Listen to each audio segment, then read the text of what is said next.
নমস্কার বন্ধুরা, রমা কুকিংয়ে সবাইকে স্বাগত। আজকে তৈরি করে দেখাবো শীতকালের ফুলকপি দিয়ে চিংড়ি মাছের দারুণ একটা রেসিপি। এটা গরম ভাত, রুটি, পরোটা আরও অনেক কিছুর সাথে খেতে কিন্তু দারুণ লাগে। তাহলে আসুন রেসিপিটি শুরু করি। গ্যাস অন করে একটা কড়াই বসিয়ে দিয়েছি। কড়াইয়ের মধ্যে দিয়ে দিচ্ছি কিছুটা সর্ষের তেল। তেলটা গরম করে নেব। তেলটা খুব ভালোভাবে গরম হয়ে গেছে। এবার এই তেলের মধ্যে লম্বা লম্বা করে কেটে রাখা আলুগুলো ভেজে নেব।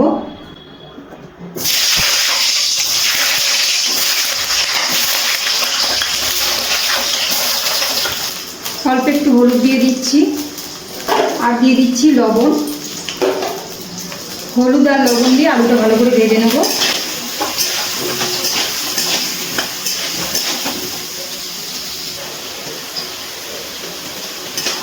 খুব ভালো করে লাল লাল করে আলুগুলো কিন্তু ভেজে নিয়েছি। এবারে আলুগুলো তেল থেকে তুলে নিচ্ছি।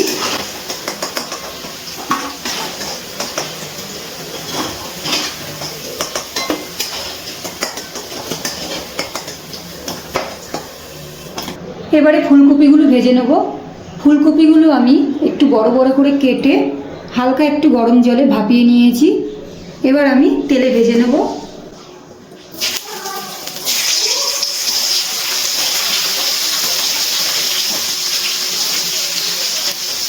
ফুলকপিগুলো একসাথে ভাজছি না, অল্প অল্প করে ভেজে নেব। একটুখানি হলুদ দিয়ে দিচ্ছি আর অল্প একটু লবণ দিয়ে ফুলকপিগুলো ভালো করে ভেজে নেব।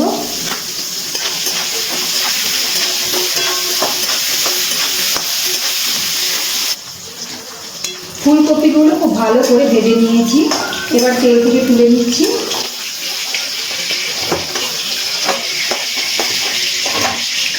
এবারে বাকি ফুলকপিগুলো একইভাবে ভেজে নেব।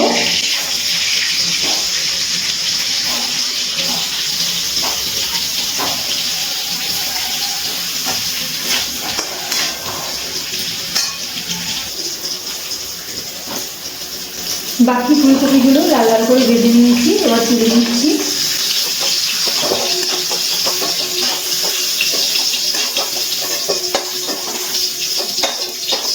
কড়াইয়ের মধ্যে আরেকটু কিছুটা তেল দিয়ে দিয়েছি। এবার আমি চিংড়ি মাছগুলো ভেজে নেব। চিংড়ি মাছগুলো খুব বেশি ভাজবো না, হালকা ভেজে নেব।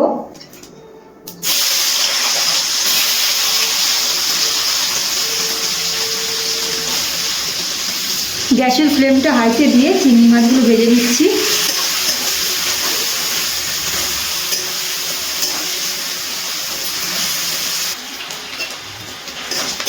চিংড়ি মাছগুলো ভাজা হয়ে গেছে। চিংড়ি মাছগুলো তেল থেকে তুলে নিচ্ছি।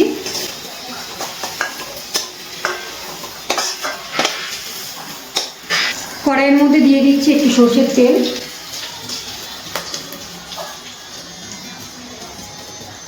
তেলটা গরম করে নেব। তেল গরম হয়ে গেছে। এই তেলের মধ্যে দিয়ে দিচ্ছি দুটো শুকনো লঙ্কা, একটা দারচিনির টুকরো, দুটো এলাচ, দুটো লবঙ্গ আর গোটা সাদা জিরে। ফোড়নটা কিছুক্ষণ একটু তেলে নাড়াচাড়া করে নিচ্ছি।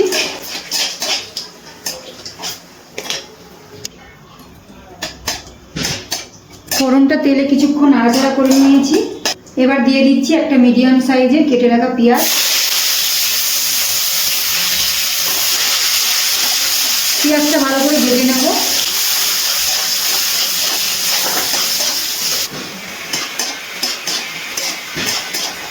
পেঁয়াজটা ভালো করে ভেজে নিয়েছি। এবার এর মধ্যে দিয়ে দিচ্ছি আদা, রসুন আর কাঁচা লঙ্কা বাটা। দিয়ে দিচ্ছি 1 চামচ জিরে গুঁড়ো, হলুদ, পরিমাণ মতো লবণ আর দিয়ে দিচ্ছি কালারের জন্য কাশ্মীরি লঙ্কার গুঁড়ো। এবার দিয়ে দিচ্ছি অল্প করে একটু জল। এবারে মশলাটা খুব ভালো করে কষিয়ে নেব।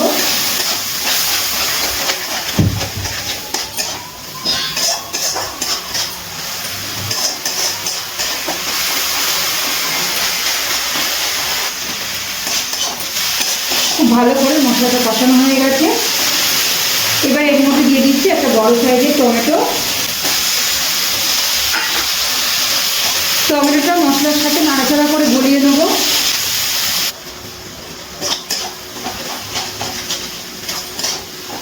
টমেটোটা মশলার সাথে খুব ভালো করে নাড়াচাড়া করে গলিয়ে নিয়েছি। এবারে এখানে আমি হাফ চামচ সাদা সর্ষে, হাফ চামচ কালো সর্ষে আর 7 থেকে 8টা মতো কাজু আর 1 চামচ পোস্ত একসাথে আমি বেটে নিয়েছি, সেটা আমি এই মশলার মধ্যে দিয়ে দিচ্ছি। সব কিছু মিশিয়ে আবারও একটু কষিয়ে নেব।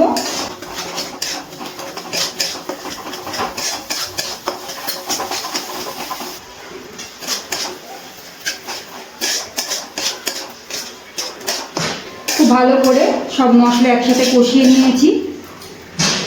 এবার ভেজে রাখা আলু আর চিংড়ি মাছগুলো দিয়ে দিচ্ছি মশলার মধ্যে। আলু আর চিংড়ি মাছ খুব ভালো করে মশলার মধ্যে একটু আবারও কষিয়ে নিচ্ছি।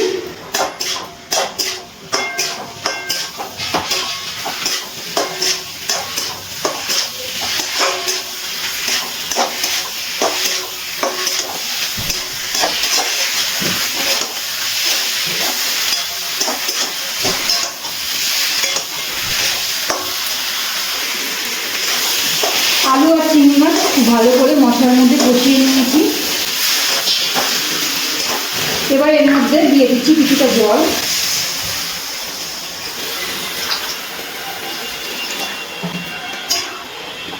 জল দিয়ে ভালো করে একটু নাড়াচাড়া করে সব কিছু মিশিয়ে নিচ্ছি।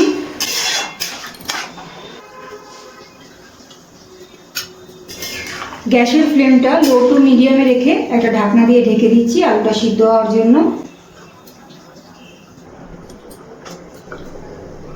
ঢাকনাটা তুলে নিচ্ছি। এবার দেখে নেব আলুটা সিদ্ধ হয়েছে কিনা। আলু কিন্তু খুব ভালোভাবে সিদ্ধ হয়ে গেছে। এবারে ভেজে রাখা ফুলকপিগুলো দিয়ে দিচ্ছি।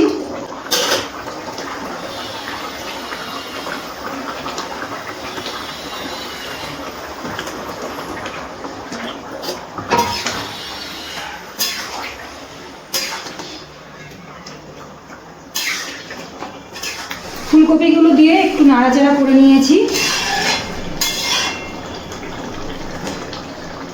এবারে গ্যাসের ফ্লেমটা হাইতে দিয়ে আরও কিছুক্ষণ একটু ফুটিয়ে নেব। গ্যাসের ফ্লেমটা হাইতে দিয়ে কিছুক্ষণ একটু ফুটিয়ে রান্না করে নিয়েছি।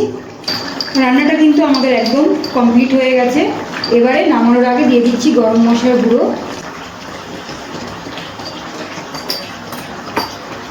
একটু মিশিয়ে দিচ্ছি।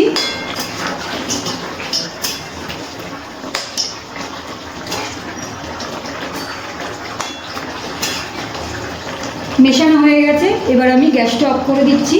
আমাদের রান্না কিন্তু একদম কমপ্লিট হয়ে গেছে পরিবেশনের জন্য।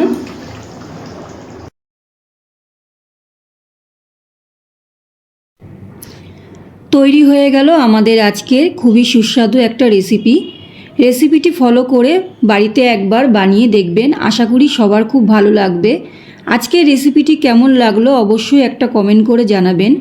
ভালো লাগলে একটা লাইক করবেন আর চ্যানেলটি সাবস্ক্রাইব করে পাশে থাকবেন। আজ এই পর্যন্ত, আবারও হাজির হয়ে যাব অন্য কোনো রেসিপির সাথে। সবাই ভালো থাকবেন, সুস্থ থাকবেন। ধন্যবাদ।